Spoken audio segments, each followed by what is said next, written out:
This is a good list that I've put together, inspired by a couple of others and my own contribution, and I'd like to share this list with you. First, learning the power of purpose. A person who has purpose in their life, they have something to go for, some meaning. One writer described it, for some people it becomes a magnificent obsession. And for you and I, maybe it doesn't need to be that dramatic as a magnificent obsession. But it has to be something that does something to us, something that pulls us, especially into the future. You know, there are many influences on us. One is the influence of the past. Some people are always pulled back by the past. Some people are always pulled aside by the distractions. But here's what's powerful. If you have a list of high purpose in your life, it pulls you toward the future. And the more powerful the purpose is, the stronger it pulls. And here's the other great advantage if you have purpose for the future. It pulls you through all kinds of challenges and all kinds of difficulties. If you don't have these strong purposes for the future, it's easy to get swallowed by a bad day. It's easy to be almost annihilated by a poor month. And it's easy sometimes to almost disappear beneath the waves of a year that goes backwards if you don't have something to pull you beyond that year.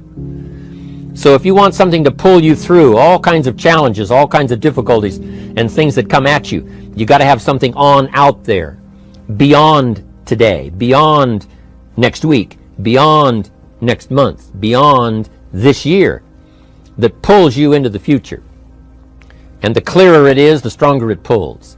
The more dynamic it is, the more it affects your life, your spirit, your heart, your soul. It also creates imagination. It gets your mind working on how to achieve that purpose. And if your mind will work, and if your heart works, and if your spirit works, and if you have good input, like good ideas, I'm telling you, there isn't anything you can't accomplish. So that's one of the great powers that'll make a variable of you, and that is purpose.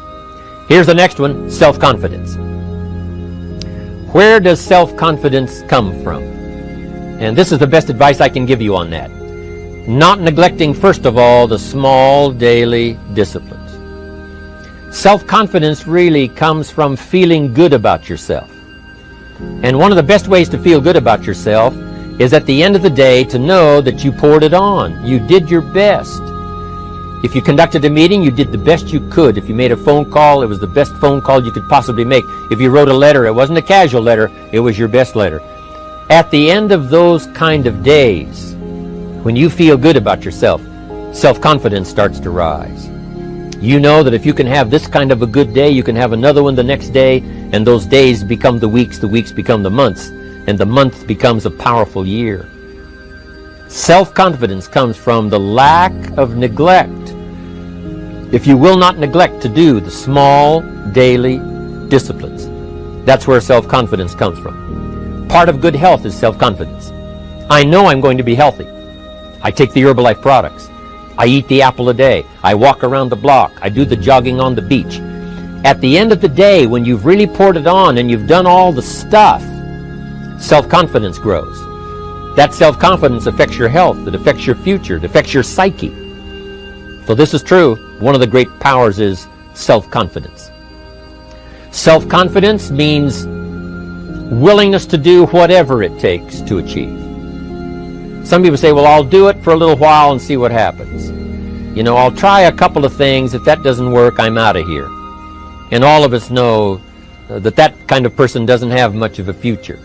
But if you're willing to do whatever it takes, if I have to learn a couple of things, I will learn those things. If I got to learn 5 or 6 things, I'll learn all 6. If I have to take an extra class, I'll take an extra class. If I've got to read the books, I'll read the books. If I have to consult with people who know more than I know, I will do the necessary consulting. Whatever it takes, I will do. That starts to develop unbelievable self-confidence. Self-confidence also comes from the ability to rise above your circumstances. To rise above what happens, the petty little things, the discouraging things that would sink everyone else's ship except yours, that would cause someone else to quit early in the day, but you keep going. That kind of willingness to overcome all circumstances, whether it's the little challenges or the big challenges. If you're willing to do that, I promise you, this kind of power will work for you, and in you, the variable, it'll make a difference. The third on the list I had was enthusiasm. And here's what I wrote about enthusiasm. Enthusiasm that's powerful is mostly enthusiasm that is enthusiasm inside, 90%, 10% outside. We all know what the enthusiasm is like when somebody lets us see their enthusiasm, which is like the 90%, and only 10% of it is inside. But the enthusiasm that really affects people is not just being loud, but the enthusiasm that runs deep, the enthusiasm that comes from deep inside, created by self-confidence, created by purpose, created by genuine willingness to help other people. That kind of enthusiasm, knowing that you're going to get the job done, knowing you're going to affect people, knowing you're going to have testimonials flowing in from all kinds of directions. That kind of enthusiasm. A lot of it is quiet. A lot of it is unheard. And the 10% that's heard, it rings a bell. People call it genuine enthusiasm because they know that what you say in the outward display of your enthusiasm is only a small tip of the iceberg of the enthusiasm you feel inside that really motivates you to do the best job you can. Next on my list to help you become the powerful variable is expertise. Wanting to excel in all of the skills and settling for nothing less than an outstanding performance. If you're willing to be the best in your field, if you're willing to demand of yourself excellence in skills, to be the best that you can possibly be. In the training, do the best you possibly can. In doing a workshop, do the best you possibly can. Developing the skills of using your personality, developing the skills of language, developing the skills of influence, developing the skills of organizing. If you're willing to be an expert in all of the skills, Herbalife has the way for you to invest those skills and not only make a handsome living, not only make a lot of money, but if you would so desire and if it would be your purpose, a chance to make your fortune. Expertise, excellence in skills. Here was the next one on my list, making a powerful contribution to you, the variable, and that is preparation. Well prepared. And preparation, of course, involves a whole lot of things. A big share of our life is preparing, getting ready. When we go to the first grade in school, we're just preparing for the second grade. After we've finished 2 grades, the 2 grades prepare us for number 3. Sometimes it seems like a long, excruciating time. And the time will just seem like it'll never come when we can finally have the performance that we really want. But it takes time to prepare. It takes time to get ready. And the decisions you make in the preparation time, those are the decisions that last for a lifetime. Preparing to have a good day. It's that preparing, maybe the night before, maybe the couple of days before the day that you're going to put everything together. The preparation for a meeting means that you've taken it serious. The preparation for doing a workshop means you're serious about the workshop. You want to make the best contribution. That kind of preparation is important. But here's preparation that's very vital, and that is to prepare yourself for success. Life seemingly does not wish to waste success on the unprepared. Life says, why waste a fortune on this person? They're not prepared to do the right things with it. They're not prepared to use it wisely.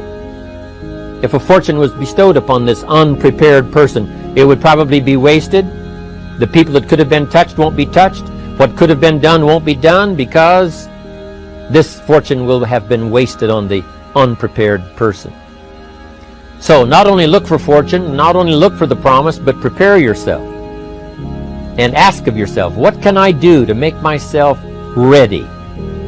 Because remember, life was designed not to give us what we want, not to give us what we need, but life was designed to give us what we deserve. Every value in life must be paid for, and those that pay are the ones that get it. It says those that give receive. Someone says, I wish to receive, I wish to receive. You don't have to concentrate on receiving. Just become a good giver. It says those that search will find. Someone says, well, I need to find some good ideas to help change my life for the future. Then to find good ideas, that doesn't come because you need them. It comes because you search for them.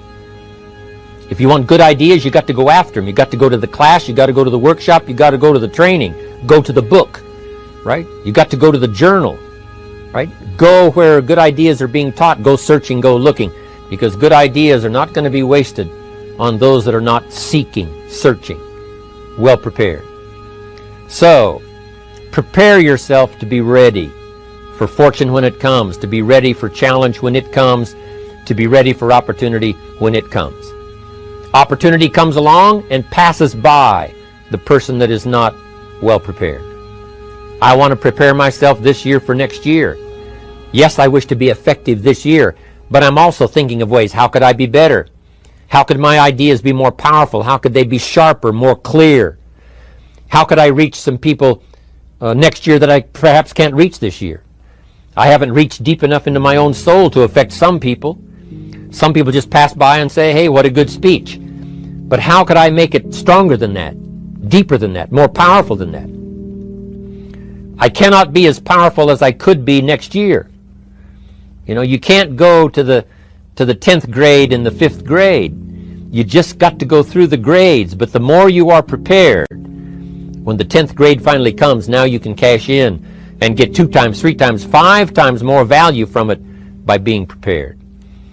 I want to do my best this year for Herbalife, but I also want to get ready for next year, 1999. And then when the year 2000 comes, at the turn of the century, I want to be well equipped by language, by instinct, by temperament, by personality, by influence, to really be valuable the year 2000, 2001, 2, 3, 4, 5. That's my goal. I'm sure it's your goal. Now here's the next one. There's great power in self-reliance. Self-reliance means you simply look mostly to yourself. It would be nice if someone just gave you this, gave you this, gave you this. It would be nice if everyone did their job exactly as they're supposed to do it. But here's what you've got to do.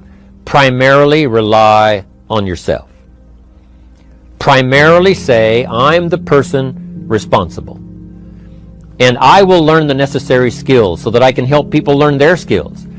If I need lots of people to do certain things to build my organization, that is what I must have. But I've got to be the final backstop. I've got to be the final one that people can rely on. So that if this is missed and this is missed, I can catch up. I can fill the gap. I can do the job. We have to do it when we conduct meetings. We have to do it when we conduct training. We have to do it when we're in a class of just a few. What someone might have missed, we're there to fill in. Self-reliance. Primarily, we're learning to count on yourself. So that you can do this. Never complain and never explain. Here's the next key power, and that's image. There's many parts to image. The image that others see you as. The image you have with other people. And it's very important how other people see you. If they don't see you as a leader, chances are they won't pay attention. If they don't see you as being in control, chances are they won't have the trust. If they don't see you as knowing where you're going, what you want to accomplish, they probably won't follow. But if people can see you, if you have the image of someone that's in charge, in control of your life, your future, your destiny, in control of the situation, if they see that, that kind of image is powerful. It helps to win the day. It attracts other people. People want to be around people that are in control, that are powerful, but they know how to use their power, influential, but they know how to use their influence. That kind of image is important. But here's a very important image, and that is your image of your self. The way you dress, the way you talk, the way you think, your capacity for learning, all of that is an important image that you have of yourself. The image that you have that if it needs to be learned, you could learn it. If there's a book that needs to be mastered, you could master it. If there's a skill that needs to be learned, why couldn't you get busy now and learn that skill? That kind of self-image, that I am continually trying my best to be the best I can. Because one of the most important places you have to look is into the future, yes. You got to look into the past, yes. You've got to look around, yes. But one of the most important places you have to look is in the mirror. You know, how I appear to other people, that's important. But how I appear to myself is the ultimate importance. That kind of image, to where you'll develop the self-confidence, you'll develop the self-reliance. Now here's another one in my rather short list. The next word is character. Becoming a person of high values, a person of principles, a person of honesty, a person that earns respect. That kind of character. It took character when Mark started to put the marketing system together. How can we have a system that will build in the integrity, that people will know that if this happens, then this will happen, and if this goes wrong, here's the way to fix it? Unless you have the principles and the character and the integrity to put together a viable plan for a wide variety of people, then the system is not going to last very long. And I've been around long enough, and I'm sure you have been around long enough to see a lot of systems that got started, but they failed. And the reason is because they were not constructed with integrity. They were not constructed with character. They were not constructed with doing the right thing. They might have been constructed to take advantage. You know, cash it out as quickly as possible and leave. Mark was involved when others took advantage of him all those years ago before Herbalife. When someone took advantage and didn't have the character, didn't have the principles, and didn't have the character to stay, the character to see it through, the character to do the right thing. So this is important, to develop the character within yourself, that people see you as honest, as fair, willing to do the right thing, willing to be helpful, but always willing to walk the center line, not to pass the line. When we come to an opportunity like Herbalife, especially multi-level network marketing, it is so dynamic, it is so powerful, and it is so possible in fortune making that sometimes people want to speed up the process by cutting the corners, by neglecting to do the right things, you know, to cheat a little here, you know, cross the line just a little bit, because then, you know, it'll grow faster and you can cash in quicker. Not necessary here. Doing Herbalife right will build your fortune longer and stronger than trying to cut the corners and not doing it right.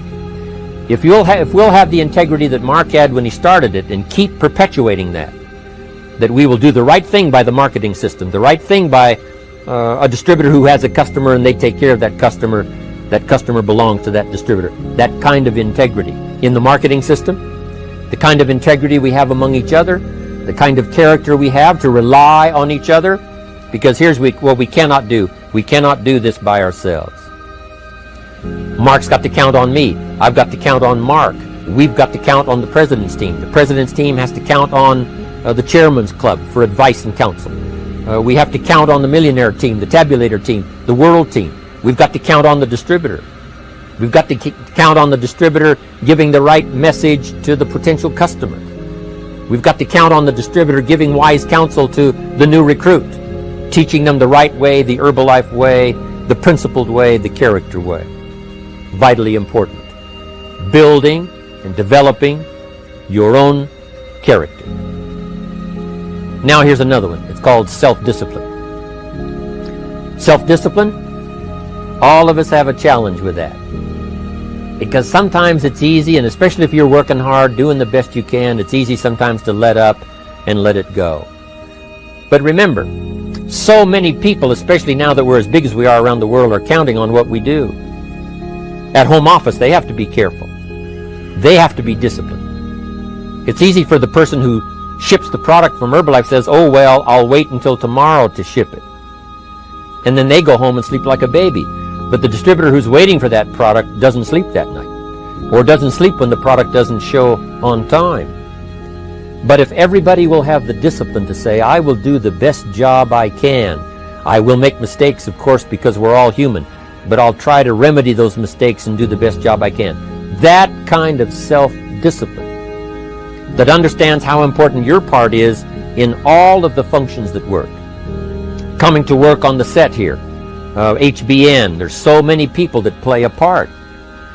And each one of the parts that are played is necessary to put on the broadcast, make it viable, make it real, make it powerful. Any couple of them missing, and it would be a disaster. But all of it put together, and it works like a charm.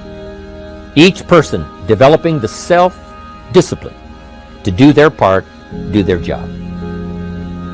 Here's one more, and that is the power of extraordinary performance and demanding of yourself excellent results.